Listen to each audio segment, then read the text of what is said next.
Le peloton du capitaine Brachet est en embuscade pour un contrôle de vitesse. Postés en haut d'un talus, derrière un transformateur, les gendarmes se font discrets. 90 sur le motard. Ouais, putain, oui. Ouais, affirmatif, une Ducati Mostro blanche, une moto blanche, 185, 190 km/h, la moto. Les interceptions vont se succéder.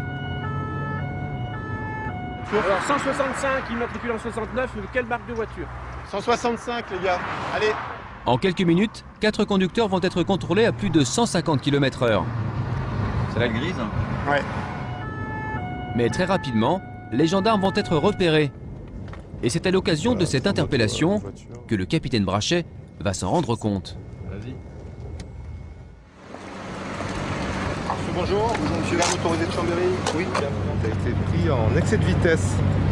L'autoroute s'est limitée à 130 km/h, oui. Vous avez été enregistré à 159. C'est pas possible, 159 c'est impossible. Ah, non. On vous a signalé une vitesse de 130. Le conducteur conteste formellement. 135, 137. Une attitude qui, dans un premier temps, ne surprend pas l'officier de gendarmerie. C'est embêtant, qu'est-ce qui se passe là? Pourquoi est-ce qu'il conteste? Parce que c'est classique, je veux dire, vous n'êtes pas censé non plus systématiquement reconnaître l'infraction. Il joue sa carte. Ok, voilà. Mais le chauffard présumé a un argument de poids. Je vous assure. Il n'était pas en excès de vitesse, car juste avant le contrôle radar, il a été prévenu. J'ai vu en plus les agents qui étaient sur le côté gauche, et pour preuve, c'est lui qui m'a signalé. Et c'est tout à fait légal. Sur le pare-brise, il montre à l'agent son avertisseur de radar. Alors, les gendarmes sont saisis d'un doute. Non, mais je suis entièrement d'accord. Faites voir votre carte grise, on va faire une vérification de toute manière. L'un des motards appelle donc son collègue au point de contrôle pour vérifier si c'est bien le bon véhicule.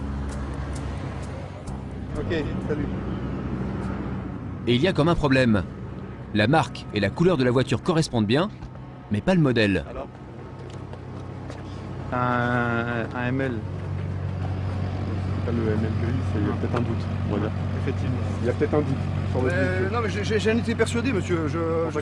Les motards se sont donc trompés de voiture. Je vous remercie de votre franchise, de votre honnêteté. S'il y a un doute, Grâce à son avertisseur, l'automobiliste ne sera donc pas verbalisé. Et ce petit appareil n'a pas fini de perturber le travail des gendarmes. Une demi-heure après le début du contrôle, les motards sont au chômage technique. Il n'y a plus de voiture à intercepter. C'est pénible là. Comme par magie, la vitesse moyenne des véhicules est passée de 145 à 130 km/h. Et apparemment, les fameux avertisseurs y seraient pour quelque chose. c'est de bonne guerre. Convoi des véhicules sur la voie d'en face, donc en sens inverse du contrôle. De temps en temps, les gens appuient sur les avertisseurs de radar pour signaler en fait la présence d'un contrôle des forces de l'ordre. Donc là, ça y est, vous êtes grillé là. Bah, on est grillé positivement, ça veut dire que du coup, pendant 2 heures au moins, il va y avoir une vitesse moyenne tout à fait stabilisée dans le secteur. Jusqu'à maintenant, en France, les pouvoirs publics s'accommodent des avertisseurs de radar. Mais d'autres pays ont déjà pris des mesures radicales. En Allemagne et en Suisse, ils sont formellement interdits.